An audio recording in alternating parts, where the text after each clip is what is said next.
आज के वीडियो में आपको बताऊंगी कि आइडियल एक सही तरीका क्या है नीट के पेपर को अटेम्प्ट करने का, जिसके हेल्प से आप अपने अभी मॉक टेस्ट के जितने भी एक्चुअल मार्क्स आपको आ रहे हैं उससे आप 30 से 40 नंबर अपने एग्जाम में बढ़ा सकते हो, अगर आप इन सारे ट्रिक्स एंड टिप्स को फॉलो करते हो। तो जिनको भी कम नंबर आ रहा है मॉक टेस्ट में, घबराने की जरूरत नहीं है। आपको अपने मॉक टेस्ट से 30 से 40 नंबर ही एग्जाम में बढ़ के आएंगे अगर आप मेरे बताए हुए इन पास टिप्स को फॉलो करते हो तो। एंड जिन लोगों के मार्क्स अच्छे आ रहे हैं उनको भी इस वीडियो को ध्यान से देखना है एंड सारी बातों को ध्यान से सुन के उनको फॉलो भी करना है एग्जाम वाले डे पे, क्योंकि कई बार ऐसा होता है कि एग्जाम वाले पे हम बहुत ही ज्यादा टेंशन, बहुत ही ज्यादा प्रेशर में रहते हैं एंड उस प्रेशर के कारण हमारे एग्जाम का पेपर उतने अच्छे तरीके से नहीं जाता है। जो 5 टेक्निक मैं आपको इस वीडियो में बताने वाली हूँ ये आपके लिए बहुत ही ज्यादा कारगर साबित हो सकती है। तो दोनों कैटेगरी के जो स्टूडेंट है उनको इस वीडियो को ध्यान से देखना है एंड जो भी टिप्स मैं आपको बता रही हूँ इसको जरूर फॉलो करिए आप अपने नीट एग्जाम वाले डे पे पेपर अटेम्प्ट करने के टाइम पे, ठीक है। विदाउट वेस्टिंग मच टाइम चलो स्टार्ट करते हैं। टिप नंबर 1, जैसे ही क्वेश्चन पेपर आपको मिलता है नीट एग्जाम वाले डे पे आपको क्वेश्चन खोलना है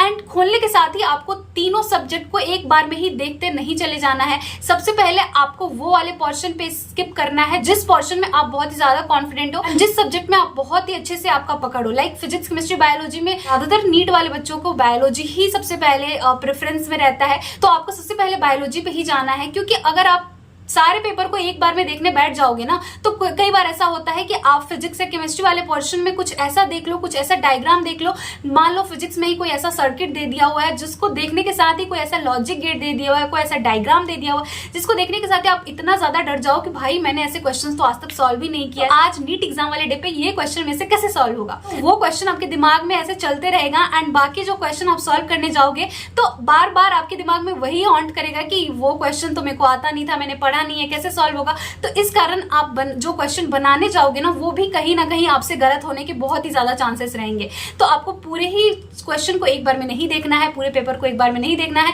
उस पोर्शन पे आपको जाना है जो आपको अच्छे से आता हो, जिसमें कि आप बहुत ही ज्यादा कॉन्फिडेंट हो, ठीक है। तो ये वाली चीज आपको ध्यान रखनी है कि एक बार में पूरे क्वेश्चन को आपको नहीं देख जाना है। सेकेंड टिप, जब आप क्वेश्चन पढ़ोगे तो आपको अंडरलाइन करते हुए क्वेश्चन को पढ़ना है, मार्क करते हुए पढ़ना है। जो भी कीवर्ड है उस क्वेश्चन के, ज्यादातर कीवर्ड ऐसे होते हैं जो कि करेक्ट, इनकरेक्ट, कांट, नॉट ऐसे कीवर्ड दिए होते हैं, एक्सेप्ट लिखा हुआ रहता है। सब वर्ड जो है आपको बहुत ही ध्यान से इन सारे वर्ड्स को ना आपको सर्कल कर लेना है, आपको मार्क कर लेना है पेन से, ताकि जब आप उस क्वेश्चन को पढ़ रहे हो एंड ऑप्शन को पढ़ो तो आपको पता रहे कि इस क्वेश्चन में एग्जैक्टली मुझसे पूछा क्या है। कई बार हम करेक्ट के जगह पे इनकरेक्ट पढ़ लेते हैं, तो ये सारी चीजों का आप यहाँ से ध्यान रख सकते हो। आप देख सकते हो जब मैंने अपना पेपर दिया है नीट का तो मैंने सारे चीजों को ना, जो भी इनकरेक्ट, करेक्ट ऐसे वर्ड आ रहे हैं, ऐसे कीवर्ड आ रहे हैं, इन सबको मैंने अंडरलाइन कर रखा है। तो आपको भी इसी तरीके से अपने नीट एग्जाम पेपर को अटेम्प्ट करना है एंड यकीन मानो मैंने इसी तरीके से बायोलॉजी के पूरा पेपर अटेम्प्ट किया है एंड सारे क्वेश्चन को बहुत अच्छे से अंडरलाइन, जो भी कीवर्ड है उसको अंडरलाइन करते हुए पढ़ा है, जिसके कारण मेरे नीट एग्जाम में मेरे को बायोलॉजी में 360 में 351 मार्क्स आए थे। सो ये टेक्निक बहुत ही ज्यादा आपके लिए यूजफुल है गाइस, तो इसको जरूर फॉलो करना। तीसरा टिप है कि आपको पूरे क्वेश्चन पेपर को एक बार में ही सॉल्व नहीं करना है, आपको क्वेश्चन पेपर को 3 स्लॉट्स में सॉल्व करने हैं। आप एक बार जब क्वेश्चन पेपर बनाने जाओगे तो पहले स्लॉट में आपको उन्हीं क्वेश्चंस को सॉल्व करना है जो कि आपको पूरे अच्छे से आता हो, जिसपे कि आपको बहुत ही ज्यादा ऐसे लग रहा हो कि नहीं ये तो मैं जो टिक कर रही हूँ एकदम सही है एंड इसमें मेरे 4 मार्क्स पक्के हैं, जो मतलब आपको आता हो 100%। उस तरीके के क्वेश्चंस को बनाना है एंड वैसे क्वेश्चंस को आपको बिल्कुल भी अटेम्प्ट नहीं करना है जो कि आपको लग रहा हो कि ये में से नहीं बन पा रहा है। कई बार ऐसा होता है कि पहली बार जब हम किसी क्वेश्चन को सॉल्व करते हैं तो वो हमसे नहीं सॉल्व हो पाता है और हमें ऐसा लगता है कि लाइक ये वाले क्वेश्चन को तो हमने मॉक टेस्ट में सॉल्व किया है, हमको तो ये क्वेश्चंस बनाने आते हैं, तो ये अभी क्यों नहीं हो रहा है। यही सोचते सोचते हम उस पर इतना ज्यादा टाइम जाया कर देते हैं कि आगे आने वाले क्वेश्चन के लिए हमारे पास समय नहीं बचा रहता है। तो जो क्वेश्चन नहीं आ रहा हो ना एंड आपको लग रहा हो कि नहीं मेरे को तो ऐसा आता है तो ये बन क्यों नहीं रहा, ऐसा करके आपको उस क्वेश्चन पे ज्यादा समय नहीं देना है गाइस। उस क्वेश्चन को स्किप कर दो, सर्कल कर दो एंड नेक्स्ट स्लॉट के लिए उसको छोड़ दो। तो सेकंड वाले स्लॉट में ना आपको ऐसे ही क्वेश्चन सॉल्व करने हैं जिसपे कि आपको ऐसा लग रहा हो कि नहीं ये क्वेश्चन तो मैंने बनाया है, मॉक टेस्ट में सॉल्व किया है, मुझे आता था, मैं एक बार ट्राई मारूंगा ना तो मेरे से बन जाएगा। तो सेकंड स्लॉट में आपको वैसे ही क्वेश्चंस को अटेम्प्ट करने हैं। एक बार आपको थर्ड स्लॉट में फिर से एक बार क्वेश्चंस को सॉल्व करने के लिए निकलना है, वो ऐसे क्वेश्चन जो कि मतलब आपसे सेकंड अटेम्प्ट में भी नहीं बना था। तो एक बार एक थर्ड ट्राई आप दे लो कि मान लो कि उसमें से भी ऐसा कोई क्वेश्चन हो जो कि आपसे बन जाए या फिर कुछ ऐसा हो जो कि बायोलॉजी क्वेश्चन हो, जो कि आपको याद आ जाए, आपके दिमाग में आ जाए कुछ ऐसे पॉइंट्स, तो एक बार तीसरे स्लॉट में आपको क्वेश्चन को सॉल्व कर लेना है। तो इस तरीके से आपको 3 स्लॉट में क्वेश्चन को सॉल्व करना है। एक ही बार में पूरा क्वेश्चन सॉल्व करने मत बैठना, बहुत समय लग जाएगा, ठीक है। तो इस तरीके से क्वेश्चन को आपको सॉल्व करना है। अब नेक्स्ट 4th टिप है कि आपको बबलिंग बहुत ही ध्यान से करना है गाइस। अब आपके ये प्रेफरेंस पे डिपेंड करता है कि आप लास्ट में जाके बबल करोगे पूरे पेपर के क्वेश्चंस को, या फिर स्लॉट वाइज भी कर सकते हो। लाइक एक स्लॉट में आपने जो भी क्वेश्चन बनाया फर्स्ट स्लॉट में, तो उसके बाद आप बबलिंग कर लो जितने भी क्वेश्चंस आपने बना लिए। सेकंड स्लॉट में आपने जो भी बनाया उसको साथ ही साथ आप बबलिंग कर सकते हो। तो इस तरीके से भी कर सकते हो, या फिर आप ऐसे भी कर सकते हो कि पूरा 3 स्लॉट कंप्लीट होने के बाद आप टाइम बचा के रखो। मतलब आपको टाइम का भी ध्यान रखना पड़ेगा कि आप लास्ट में पूरे क्वेश्चंस के बबलिंग करो। ये आपके प्रेफरेंस पे डिपेंड करता है, लेकिन बबलिंग के टाइम पे सबसे इंपॉर्टेंट है कि आपको ध्यान से बबलिंग करना है, पूरे कॉन्सेंट्रेशन के साथ, कि कोई भी सीक्वेंस की गड़बड़ी ना हो कि मान लो 3 नंबर में आप बबलिंग कर रहे थे एंड गलती से वो 4 नंबर में हो जाए, तो इस तरीके से सीक्वेंस चेंज हो जाएगा एंड आपके आंसर्स गलत हो जाएंगे। तो इस बात का खास ध्यान रखना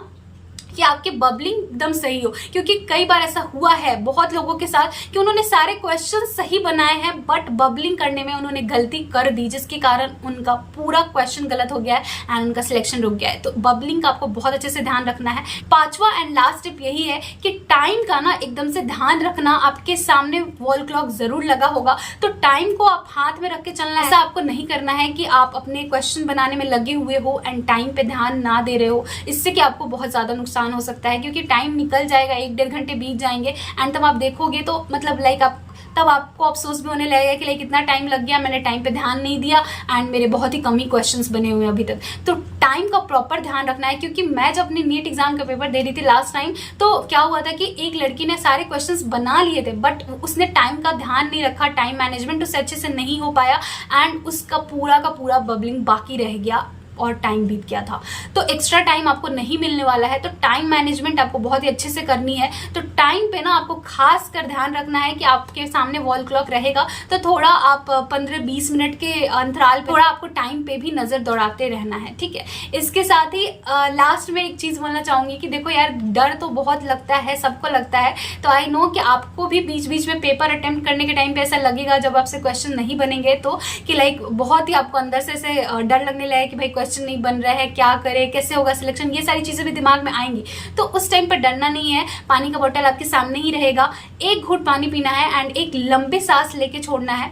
एंड अपने आप को समझाना है कि नहीं, मेरे को ऐसे डरना नहीं है, जो होगा अच्छा होगा, बस मेरा एक ही मकसद है कि यहाँ से मेरे को पेपर अच्छे से अटेम्प्ट करके जाना है और कहीं भी अपने दिमाग को इधर उधर नहीं भटकने देना है, लाइक दूसरी चीजों पे कि नहीं बन रहा है तो क्या होगा, मेरा क्वेश्चन नहीं बन रहा है, कैसे होगा सिलेक्शन, तो ये सारी चीजें अपने दिमाग में नहीं आने देना है। तो जब भी डर लगे तो थोड़ा सा पानी पी के अपने आप को 2 मिनट के लिए शांत करने की कोशिश करो एंड उसके बाद फिर से आपको पेपर अटेम्प्ट करने में लग जाना है, ठीक है। तो कूल काम आप जितना रखोगे ना अपने आप को उस दिन, उतना ही ज्यादा आप अच्छा आउटपुट ले पाओगे अपने आप से एंड उतना ही अच्छे से आप पेपर अटेम्प्ट करके आ पाओगे। तो ये जो 4-5 ट्रिक्स मैंने आपके साथ शेयर की, ये बहुत ही ज्यादा इंपॉर्टेंट हो सकता है गाइज एंड इन सारी चीजों का ध्यान रखना। मतलब अगर आप इन सारी चीज़ों को ध्यान में रख के पेपर अटेम्प्ट करते हो तो आई गारंटीड आपके मार्क्स जो अभी आ रहे हैं ना, उसमें 30 से 40 नंबर तो ज़रूर बढ़ जाएगा, अगर इन छोटी छोटी चीज़ों पे अगर आप ध्यान देते हो तो। क्योंकि कई बार क्या होता है कि सिली मिस्टेक इन्हीं कारण से होता है, जब हम अच्छे से अंडरलाइन करते हुए, अच्छे से मार्क करते हुए क्वेश्चन को नहीं पढ़ते हैं। तो आपको इन सब बातों का बहुत अच्छे से ध्यान रखना है and wish you all the best guys. बस 4-5 दिनों की बात है एंड इसके बाद ना